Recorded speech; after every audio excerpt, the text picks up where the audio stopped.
Hello and welcome to Parrot Analytics' fifth annual Global Demand Awards, where we highlight the most in-demand TV series, movies, and talent of 2022. I am joined today by Susan Rovner, Chairman, Entertainment Content, NBC Universal Television and Streaming. Susan, thank you so much for taking the time to speak with us. I appreciate it. Thank you for having me. I appreciate it. Of course. So just to start, we're going to wind back the clock a little bit. Is it true that you saved up summer job money and moved to Los Angeles after graduation with enough financial runway for about 3 months, despite not knowing anyone in LA and not yet having a job? It is 100% true. I love that. And I think the reason I love that and what I want to ask is, has that sort of bold, bet on yourself mentality played any sort of role in how you approach your job and the decision-making behind certain partnerships and content opportunities? Absolutely. It was very scary, obviously, getting on a plane, moving across the country, not knowing if I was going to find a job or what was going to happen, if I was returning home in 3 months. But what it really taught me is not to be afraid, and not to be afraid to take a risk, and not to be afraid to fail. And I think one of the most important things we can do in the industry is give ourselves that freedom to fail, because I think without allowing yourself to have the freedom to fail, you'll never innovate and you'll never take that risk. So I think for me, it really hit home, that idea. It also, by the way, hit home that I had to work hard and hustle because I had to figure it out. And that definitely is something I take with me every day. That's understandable. And fail, you did not. Prior to joining NBCU, you were with WBTV for about 20 years. And in that time, 18 series developed by you and your team reached the 100 episode milestone, a fact that just blows my mind. Do you think anything like that is even possible in these days with shorter episode counts, less overall seasons, more things going to streaming where it's not exactly that let's hit syndication levels of production? Well, for sure, it's much harder, as all the reasons you just laid out, that shorter episode count, less seasons, the demands of streaming. For sure, it's getting harder, but I'm going to be an optimist and I'm going to believe that anything is possible. And I think when you look at the history of television, things cycle through, right? And we're at this point right now, but who's to say that we may not go back to a larger episode count, or that we may not go back to more seasons? I'm going to actually also use this as a moment to talk about Poker Face, because it's now up in Peacock. It's a show that we love, and it is a show that is actually built to go multiple seasons. So maybe that show goes 100 seasons. I'm 100 seasons, you're like, that 100 episodes. I'll take 100 seasons too, but 100 episodes feels probably more realistic. But I think that show is really built for as many as Natasha and Ryan and the fans want. We can keep going and going. So. Yeah, I think co-creators Ryan Johnson and Natasha Lyonne would love a 100 season order. I don't want to speak. Our great grandchildren won't be watching it. Like, it'll go on forever. Now, switching over to NBC and NBCU, they are represented at this year's Global Demand Awards from Parrot Analytics with finalists such as Saturday Night Live, The Voice, America's Got Talent, Chucky, and legacy series such as Seinfeld and the original Star Trek. Now, despite a wide variety there, despite the fact that you have not been with the company for every single one of those shows, is there a through line that you see that links these series and reflects the long-running NBCU voice and brand in your mind? Yes, for sure. And by the way, that's amazing. Thank you for all of that. Two things come to mind for me. We really talk about a feeling that we want all of our shows and our brands to have in common. And it may seem simple, but I actually don't think it is as simple as it sounds, which is we want entertainment that is entertaining. When you come into our ecosystem, I want you to find something that you love. I want you to enjoy that entertainment we're offering you. And hopefully you stay with us for a really long time because you're entertained. We are not looking, we don't want to do dark and depressing shows. We want shows that, again, really, truly entertain you. We also, the second thing that comes to mind is quality. We really believe that putting quality first is the winning strategy. And I think all those shows that you named are quality shows. They have that in common. So I think ultimately it's hard. We don't know what's going to hit. We don't know what's going to resonate. But I do believe that if we focus on shows that will really entertain and really are quality, hopefully we'll win more. And that, again, I think the shows you talked about all have that in common. And there's really no wrong way to produce a great show. And I think people can get their fix anywhere they want, given the endless options that are at our disposal from our couches. But the idea of building around feel-good shows, which I think kind of get us a negative connotation, but shouldn't, things that are entertaining, that aren't necessarily a deep, weighty philosophical experience, there's something really attractive and enticing about that, particularly given everything that's going on in the world. 100%. That's exactly the way we see it. So to build off that, given the fragmentation of entertainment, is streaming programming more about serving a handful of different niches within that, as opposed to more broad appeal of the traditional linear approach? Or is it simply about finding the right balance between the two? So I'm going to speak for us, obviously, at Peacock. I can't speak for the other streamer service, but at Peacock, it is about striking that balance, although we are leaning more towards that broad appeal. Our main focus right now is to really find those tent poles that will really move the needle for us. And we believe those are broad appeal premium shows that you're going to like lean into, that you can't stop watching. An example being Poker Face, another example being The Best Man, Traders, which if you haven't seen, it's great. Mrs. Davis is coming up. But then in balancing that, we are taking some swings. Those tend to be shows that maybe are a little less expensive, but can be amazing and great. And for sure, shows that we love. Those are Paul T. Goldman, We Are Lady Parts. And I think having a bit of both is really hopefully going to serve our viewers and give them some exciting choices. I'm glad you mentioned swings, because I'm so interested in how you and your team put together a slate, because when it does come to originals, Peacock won an industry-wide bidding war with a straight-to-series 2-season order for Bel-Air. That was Peacock's most in-demand original in the US all of 2022. What are the criteria and mental math that you weigh when considering when's the right time to get aggressive like that? Well, you brought up Bel-Air, so I'm going to answer what happened on Bel-Air, and I can tell you why we got aggressive there. When someone as talented as Morgan Cooper comes in and has a strong vision for a show, it's very hard, and you should not say no to that. His take, it was so smart, it was so unique, it was such a brilliant retelling of this IP that we all love and know. It was aspirational, it was emotional, it was dramatic, and it was a unique way to approach a family soap. I will say his pitch and his vision was like undeniable. And like when that happens, when someone comes in and has all that passion and a brilliant take, get aggressive. It's for me a no-brainer. You step up, you don't lose it, you don't let that slip away from you. And that's what happened there. The concept trailer alone sold millions when that hit YouTube. Well, isn't that incredible? Yeah, exactly. Incredible. Now, you did mention it a bit before, The Best Man, the final chapters, Poker Face, Traders. As a whole, how do these shows inform the future of Peacock's originals content strategy? Because it seems like a very dedicated effort to hit a diverse amount of audiences while also combining some known IP with some really, really fresh original ideas. Yeah. So, by the way, in those three shows actually are great, because you said Poker Face, Best Man, and Traders, right?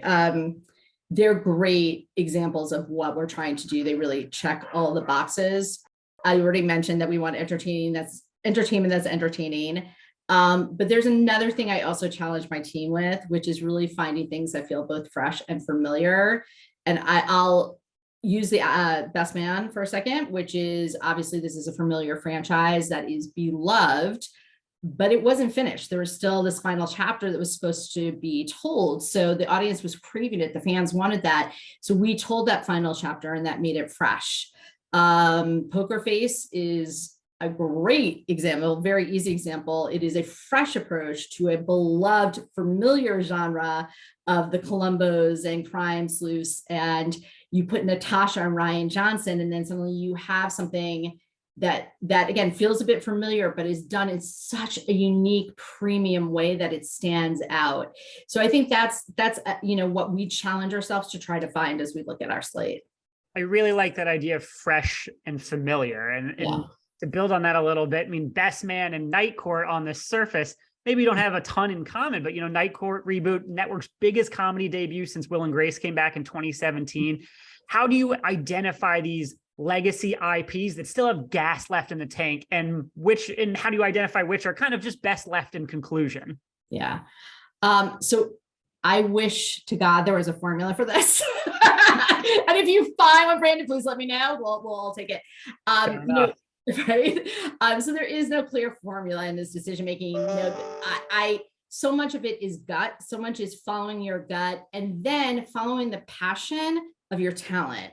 So Nightcore in particular, I know Melissa Rauch from my Warner Brothers days from Big Bang Theory. We had a lunch and she told me at this lunch that Night Court was one of her favorite shows. She was incredibly passionate about it.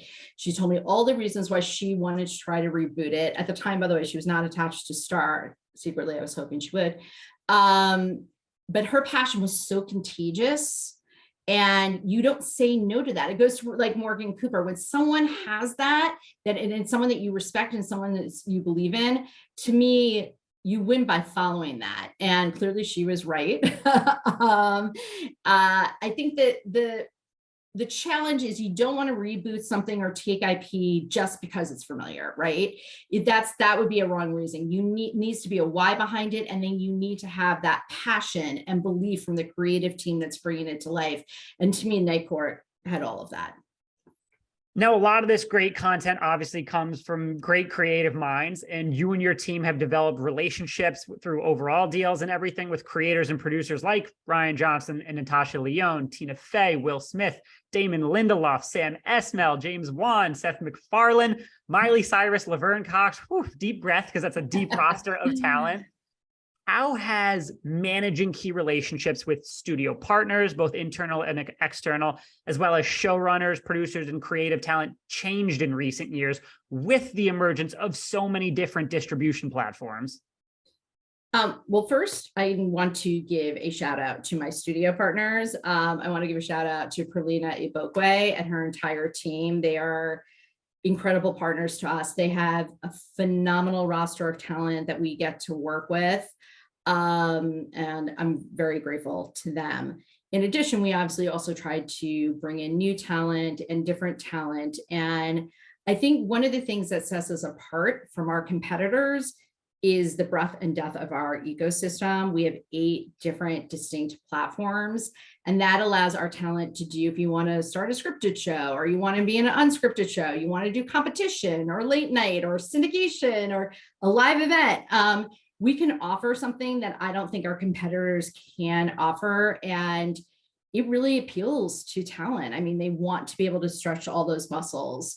In addition, there's something I really believe in, which is making sure when talents come to us and enter our ecosystem, they are supported and that they know we want them to succeed. Their success is our success. So when they come to us, we're going to do everything possible to make sure they're as successful as possible and they have the entire power of all of NBC Universal behind them. And that is a powerful portfolio. I mean, I'm someone who considers their taste pretty eclectic. So I love that I can get a nerdy genre fix on Sci-Fi. I love that I can get some crazy drama and tea spilling on Bravo. And then I can love that I can come back and get my regular fix of NBC sitcom. So you hit every single taste cluster there is, basically. Yeah, that's definitely what makes us unique. Now, we have touched on it already, but I do want to circle back. Bel Air, Best Man, Battlestar Galactica reboot, a spinoff of the Ted franchise. You got Bumper in Berlin, which is a spinoff of Pitch Perfect. You got a Twisted Metal adaptation and a Community movie. In addition to the many originals you produce, there's obviously a consideration for that fresh but familiar focus and making sure that there is an IP with some sort of built-in fan base. Is there any consistent feedback you give when developing these projects to modernize it, to keep it fresh, or is it really just supporting the creator's vision as best you can? So, I think like any series, the number one question is always going to be why. Why are we redoing these? Do we like the creative take? Again, as I said earlier, with Nightcore, like we don't want to just do something to do it. It's sort of the why is behind it. In addition, not every reboot is the same.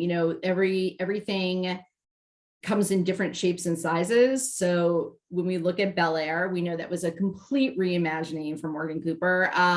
Same IP, same characters, but tonally not a comedy, but a real dramatic soap. And then on the flip side, you have Quantum Leap, right? Where Quantum Leap is a continuation of the story 20 years later, honoring the format, honoring the adventures, honoring the time jumps. And then you mentioned Community, which I'm so excited. So Community, again, such a no-brainer for us, because if you remember when Dan Harmon ended the show, he said he promised 6 seasons in a movie. So this is something the fans have been waiting for. And this is almost more of a reunion than even a reboot. And it was promised to the fans. The fans, we believe, are just based on truthfully the reaction when we announced it, are going to be so excited.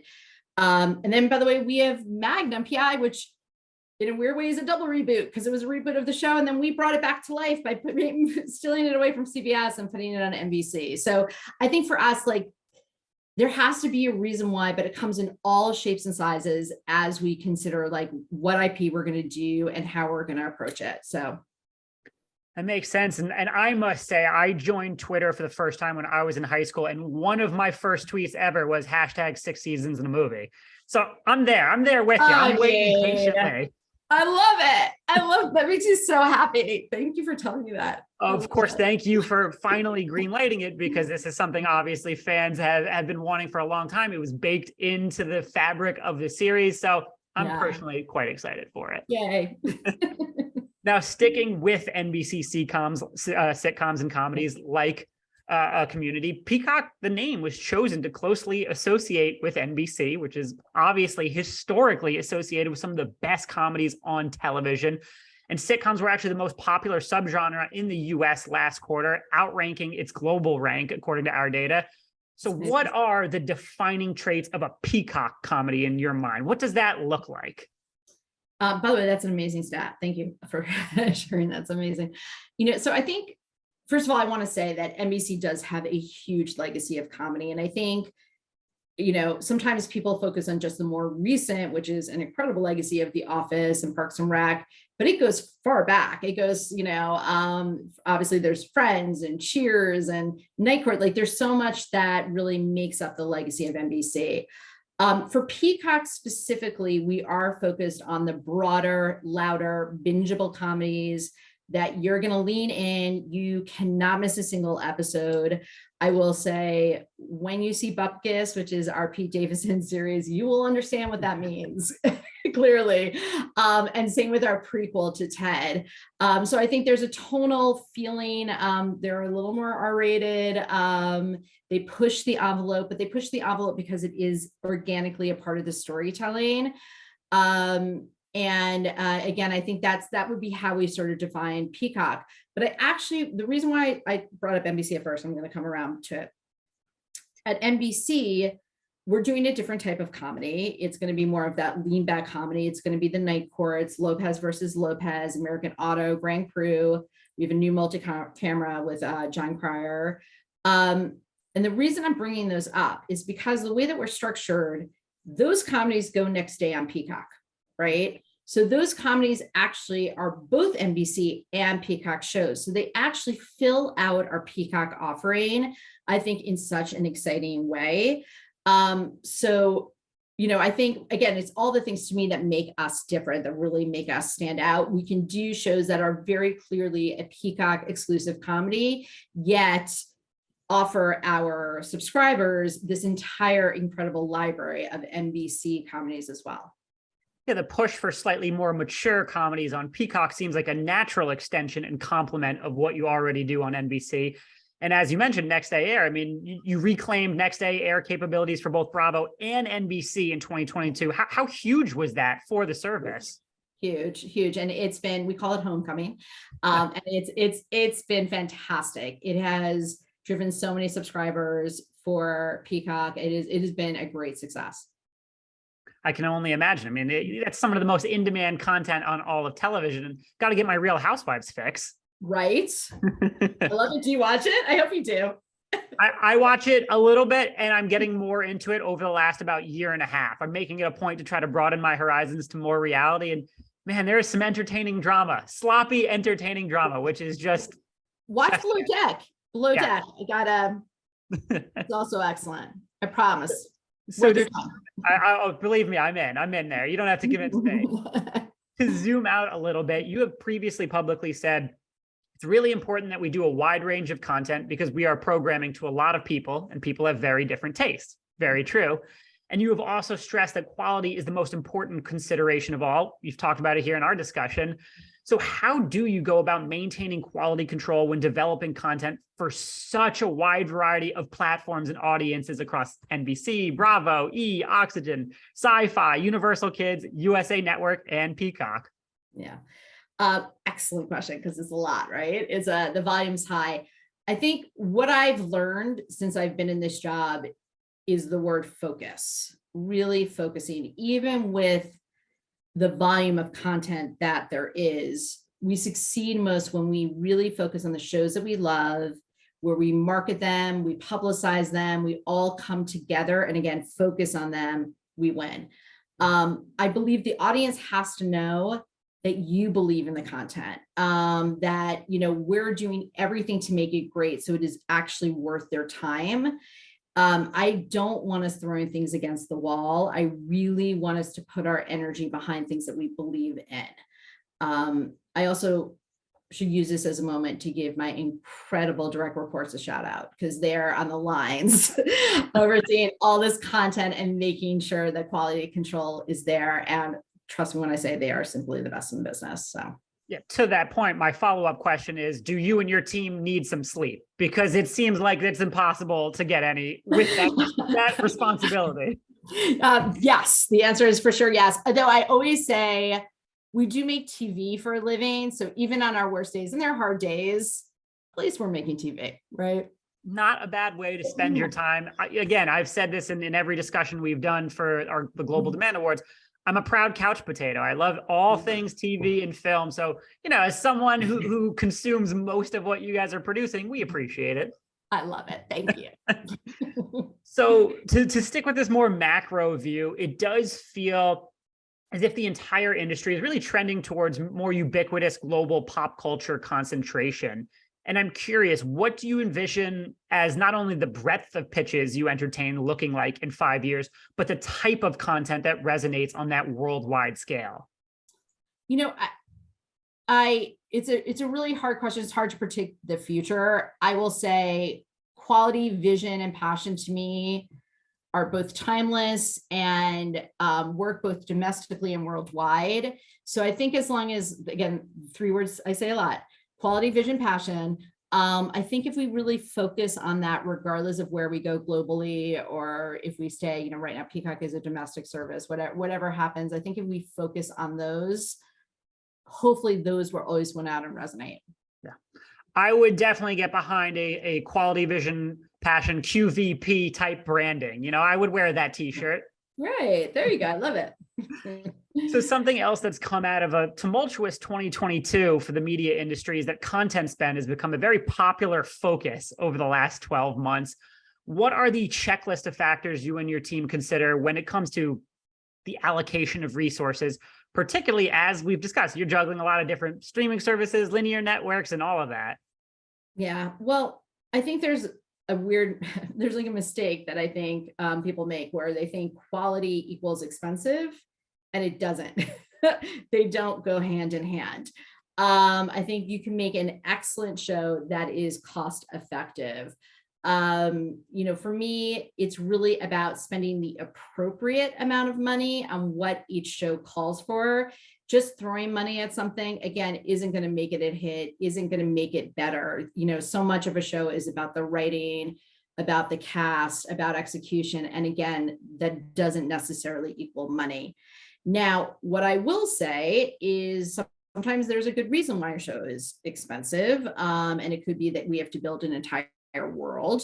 It could be that the cast that you're hiring is a more expensive cast, and it is important to have that cast. It could be the amount of special effects. And if that is the case, if there's a real reason why a show needs to be expensive in order to properly produce it, we step up. We absolutely will be competitive. We absolutely will step up. I have the full support of like Jeff Shell and Mark Lazarus to do that. But I also don't want to be a place that spends money without good reason. If there's a good reason, we will do it. But again, to me, expensive and quality are not the same thing. I think one of the good things about the kind of market correction of when it comes to the streaming industry of 2022 is now delivering quality on budget has certainly become cool again. And that's just going to help everybody. I totally help everyone. It is going to be better to reset for the industry. It's show business. We want to put on the greatest show, but we do have to remember the business part of it. 100%. Now, last question, and I will get you out of here. You've been in TV for several years. You know the game inside and out, but if you could have dinner with one fictional character, who would it be and why? Fictional character. And as I've said to others asking this question, you can choose one of the characters from your own shows. That is allowed. I mean, Charlie Cale. Right now, I'm going to choose Charlie Cale. That's what Kelly Campbell said as well. I really she's the coolest. I mean, she's the coolest girl in the entire world, right? Like, I want to be Charlie Cale's best friend. So yeah, I want to hang out with Charlie Cale. That's pretty good. And you know what? You can have her interrogate all of, potential dates and romantic interest and people. It's like, hey, I need you to pass the Charlie Cale test before you enter that. Oh my God, I have 3 kids. Wouldn't it be so great? Like when my son goes to a party, just to know of what he's up to. I'm Charlie Cale. Exactly. I love it. Well, thank you so much for taking the time to speak with me, Susan. Really appreciate it. We're excited to see what NBCU cooks up in 2023 and beyond. Thank you. It was such a pleasure. Thank you for doing this. I hope you enjoyed that video from our Global Demand Awards virtual festival. Reach out to us today and find out why some of the largest organizations around the globe are partnering with Parrot Analytics to solve some of their most pressing problems.